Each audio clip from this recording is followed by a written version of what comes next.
Hello and welcome to my house. Yes, I really do live in a van. Okay, so today's video is about communication. We're gonna break this up into two parts here. We're going to talk about communication for business and professionalism, and then also communication within ourselves.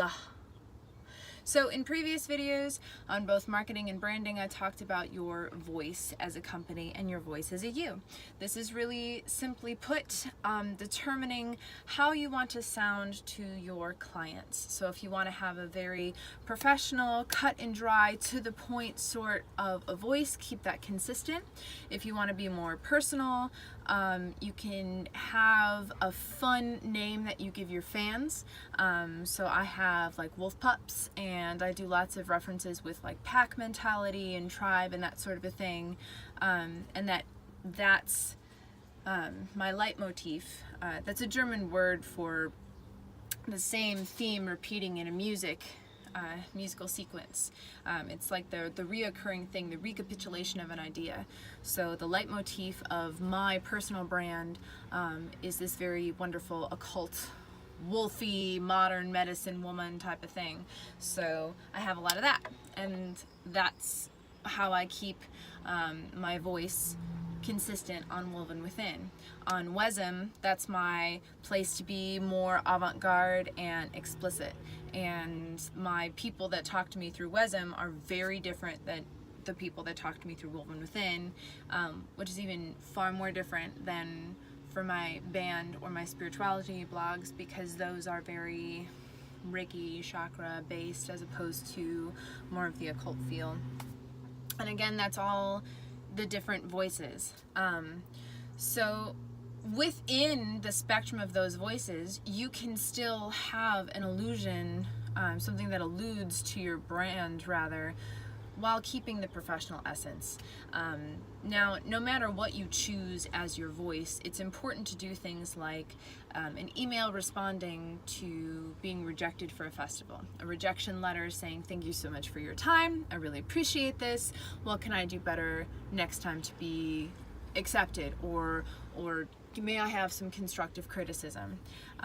This, along with responding to any and all emails, it is my personal biggest advice, as in this video, to write it, pause, read it, review, edit, send. I don't know if you're anything like me. However, people are not my favorite animal, and so I tend to be a little bit sharp-tongued, and as I've grown and aged and kind of grown into myself, I realized that my quick response, although maybe brutally honest and logical, may not come off as I want it to if I speak it right away. So I take a moment to breathe. It's tattooed on my wrist. I literally breathe before I speak, and especially when I'm doing it over writing.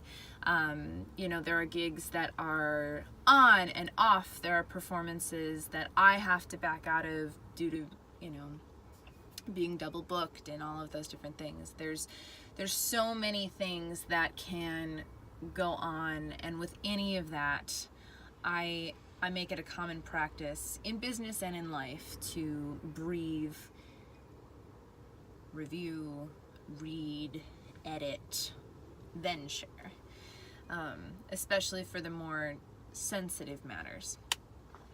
The other thing that I really want to talk about is the whole profanity element. I know on our personal accounts, you know, we have every right to say anything that we want to say, and I would never tell you to do otherwise. One thing that I have really run into a lot from a PR perspective is just sort of toning my clients down and just saying, you know, is this what you want your business to say? Because as I mentioned in my other videos, new algorithms on Facebook and Instagram are driving more traffic to personal accounts rather than businesses. So This also matters because obviously anything that you're sharing on your business pages, please reshare onto your personal and promote yourself with your friends and family and your already established network. Well, if you have, you know, big moody memes and explicit language mixed with your book me, I'm a professional, these are sort of a conflict of interest, depending again on the voice that you want to have.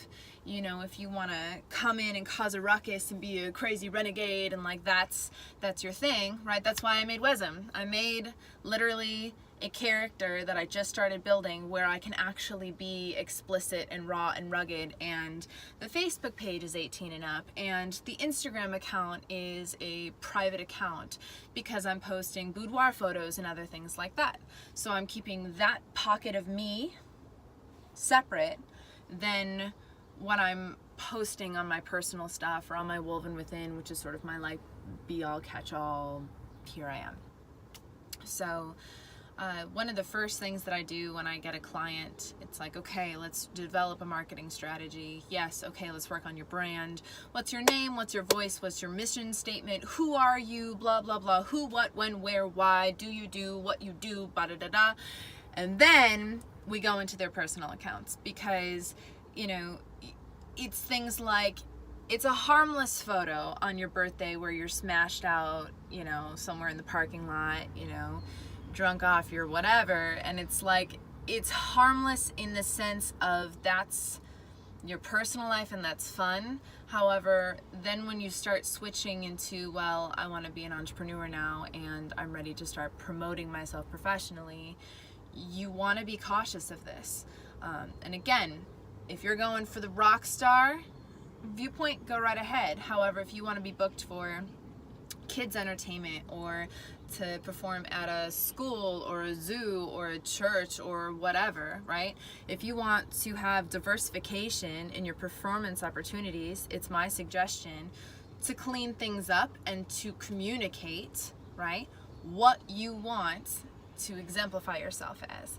So in an email, I have a beautiful email signature at the bottom that has all my links, that has a gorgeous profile photo, right? I take the time to really write out my emails and think about what I want to say. I have the different voices that I use for my different blogs, and you know, I really think that this is imperative to success because when you're talking to someone in person, it's wonderful because you can read their energy and you can figure out, okay, this is their vibe, okay, they're a little squeamish when I swear, I'll omit the explicit language next time it's my turn to communicate and converse in this conversation. And it's like, it's all good in person because you're there, and it's so much easier to read people in person, obviously. When it comes to a digital premise, this gets really tricky because all you have is text, right? All you have is just cold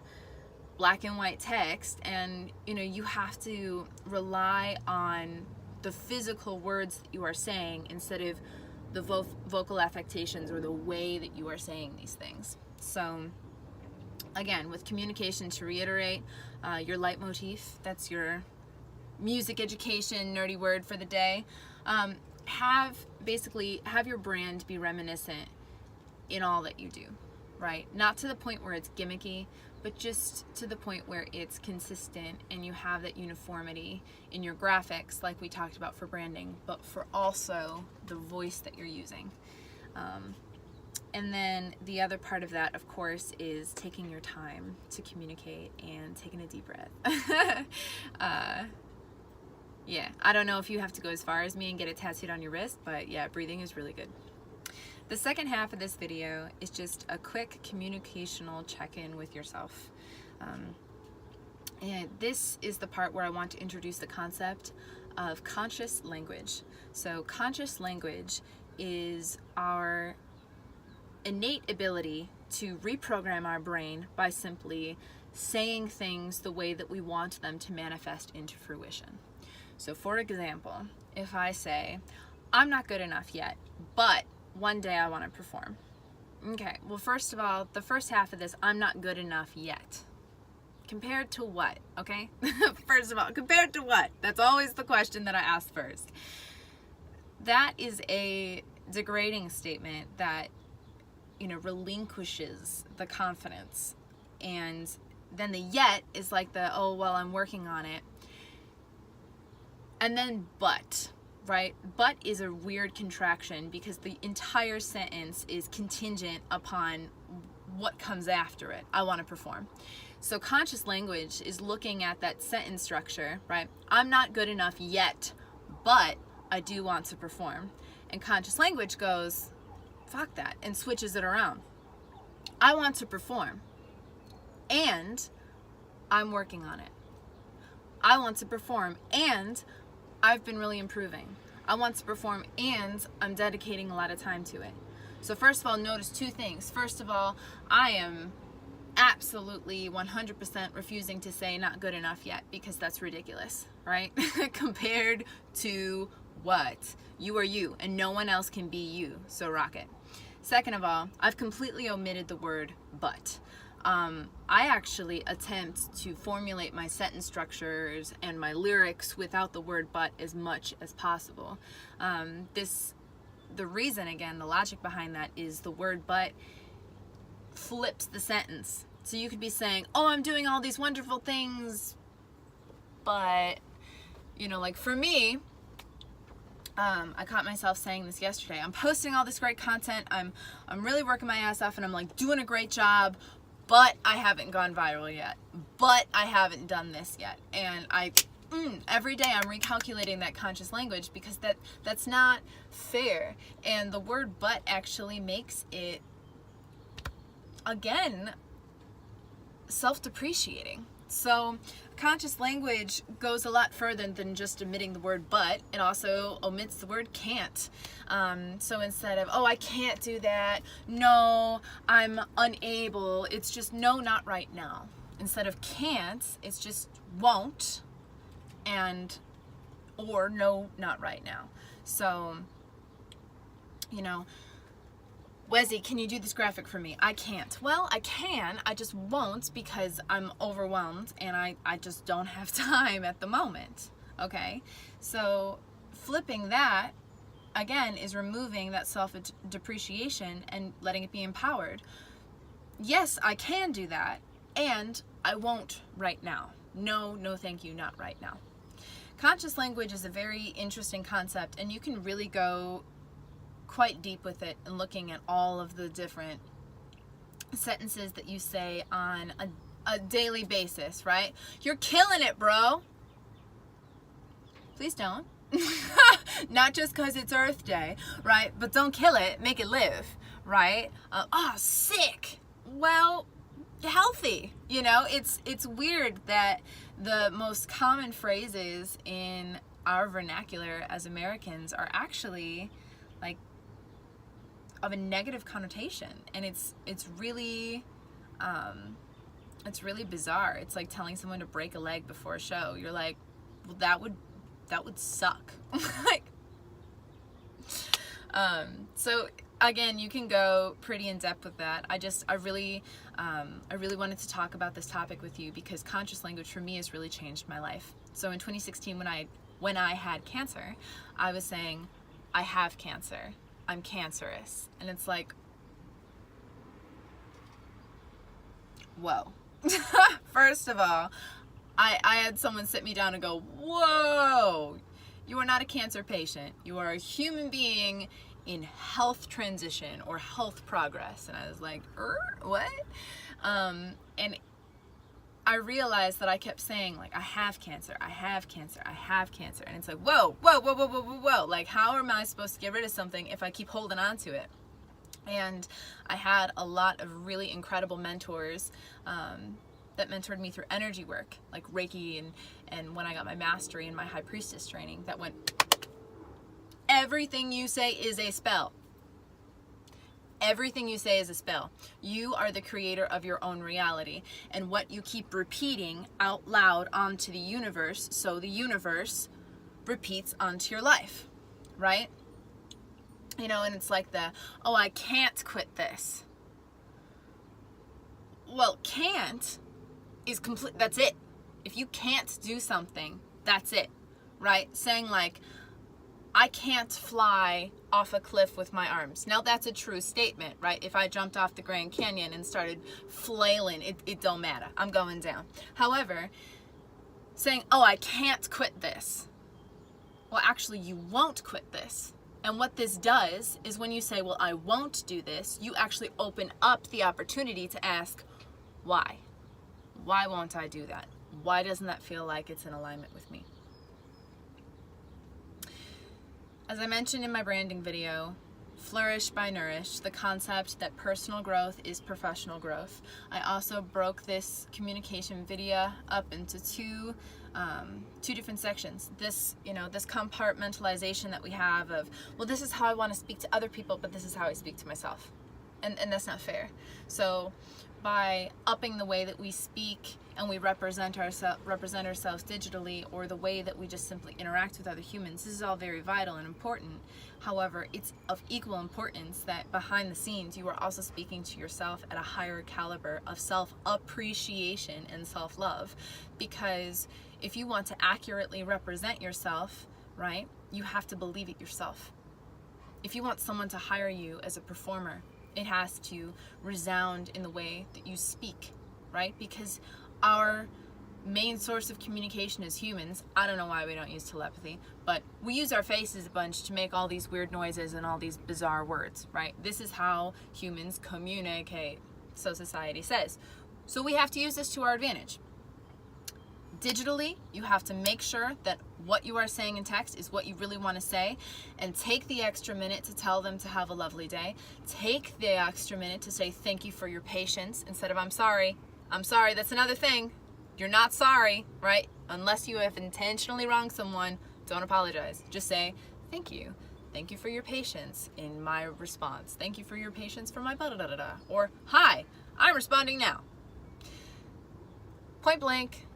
This is something that really matters to me because I'm a survivor. I'm not a victim of cancer. I'm a survivor of it. And I don't have cancer. I had cancer, right? And it was just something that I had to bring away from myself. And even when I was writing on medical paperwork or whatever with diseases, I would cross it out and simply put dis-ease, right? And this concept is truly reprogramming, because all of the sudden everything that you are saying, you are taking the time to breathe within yourself, and how you speak unto others and how you speak unto you changes your entire world in a very beautiful way, because all of the sudden you are accurately representing the life that you want for others. I see a lot of performers, a lot of us that really love other people and really want to make other people's days wonderful, and we have a resounding impact upon the world, and then behind closed doors we go through so much mental anguish, things that we dare not speak about. And I don't really see the fairness in that. And I am just as much on a conscious journey right now with my linguistics and my speech, because I want different things in my life, and I realize that I'm inhibiting the potential for my own growth due to what I'm simply saying. And so I challenge you with communication to begin writing and speaking, and even your inner monologue, that'll be the last thing to change. Well, I've met a lot of very selfless, very, very kind people through flow arts and through performing. So just know that, this professional growth, it goes all the way in, right? And for me, it was easier to begin exemplifying myself through digital premises, through editing things, through all of these things, to improving the caliber of my speech onto others, because I was giving and giving and giving. And now I'm finally at that point where I've realized that I also need to give within to myself, and that it is of vital importance that I teach everyone else how to communicate with me by communicating with myself the way that serves me, the way that I choose, and remembering that I do have the power to choose my words and to use the power of communication to share.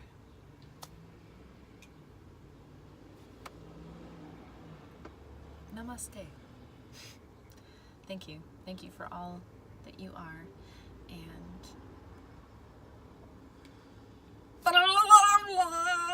did you see my cute cat, by the way? Right? Let this be the blooper reel. This is Hatta Katta. He has thumbs. Ooh, kitty stretches. So goodbye, and thank you for visiting Coney Van Isle. My house on wheels.